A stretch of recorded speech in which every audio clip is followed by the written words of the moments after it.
नमस्कार। हम लोग आदिकाल के प्रश्नों पर चर्चा कर रहे थे। 125 प्रश्न थे टोटल। 100 प्रश्नों की बात हम लोग कर चुके हैं। आगे के प्रश्न आज देखते हैं। वीर गाथा काल को आदिकाल नाम किसने दिया? इसका सही जवाब होगा option A Hazari Prasad Dwivedi. Next है परमाल रासों का रचयिता कौन है? इसके सही जवाब है ऑप्शन सी जगनिक। गाथा सप्तशती की रचना किस भाषा में हुई है? संस्कृत। Option D. 12 मासा का सर्वप्रथम रचनात्मक प्रयोग किस हिंदी काव्य में हुआ है? Khuman Raso. Option D. Kirtilata एवं कीर्ति पताका का रचयिता कौन है? इसका सही जवाब होगा विद्यापति। Option C. आदिकाल में सर्वप्रथम किस कवि ने खड़ी बोली का प्रयोग किया? आदिकाल में सर्वप्रथम किस कवि ने खड़ी बोली का प्रयोग किया? अमीर खुसरो। Option B. नेक्स्ट है मैथिल कोकिल के नाम से कौन प्रसिद्ध है? इसका सही जवाब होगा विद्यापति। Option A. रासो काव्य की संवेदना निर्धारित करने वाले कारक कौन से हैं? सही जवाब होगा युद्ध और प्रेम। Option C. रासो काव्य का महत्वपूर्ण उदाहरण है?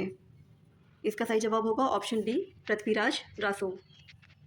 किन रचनाओं के केंद्रीय चरित्र आला और उदल हैं? 110 नंबर पूछा गया है। इसका सही जवाब होगा Parmal Raso. Option C. Next है किन रचनाओं के केंद्रीय चरित्र आला और उदल हैं? इसमें होगा सही जवाब परमाल रासो। Option C. पृथ्वीराज रासो में चंदबर दाई ने पृथ्वीराज के साथ किसके युद्ध का वर्णन किया है? Option A Shahabuddin Gauri. राष्ट्रीय उद्बोधन की आदिकालीन रचनाएं बताइए। इसका सही जवाब होगा ऑप्शन ए परमाल रासो। मनुष्येतर प्राणियों से मिलन एवं संघर्ष, वरदान एवं शाप, स्वप्न संकेत, प्राण प्रक्षेपण इत्यादि किस आदिकालीन काव्य की कथानक रूढ़ियां हैं? रासो काव्य। Option C. किस कृति में भोज परमार की पुत्री राजमती और अजमेर के चौहान राजा की कथा वर्णित है? Bisaldev Raso. Option B. Jagnik कृत परमाल रासो में महोबा नरेश परमार्दिदेव के लिए आला उदल किससे संग्राम करते हैं? इसका सही जवाब होगा पृथ्वीराज। Option D. नेक्स्ट है 13वीं सदी के आसपास विकसित हिंदी के एक रूप हिंदवी का बड़ा महत्वपूर्ण कवि है।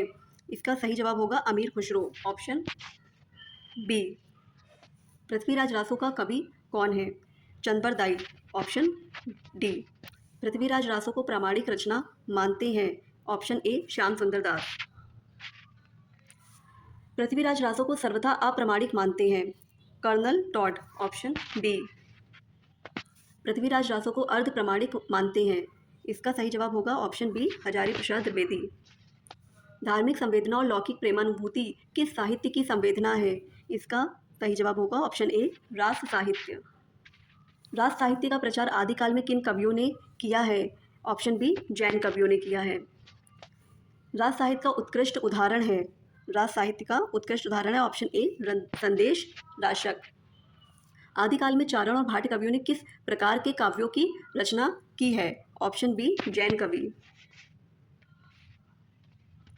नेक्स्ट है रास साहित्य का उत्कृष्ट उदाहरण क्या है? ऑप्शन ए संदेश राशक। आदिकाल में चारण और भाट कवियों ने किस प्रकार के काव्यों की रचना की है? ऑप्शन सी रासो काव्य। कौन सा प्राक्त ग्रंथ नहीं है? प्राक्त ग्रंथ नहीं है? ऑप्शन डी विक्रमांक देव चरित विलहड़।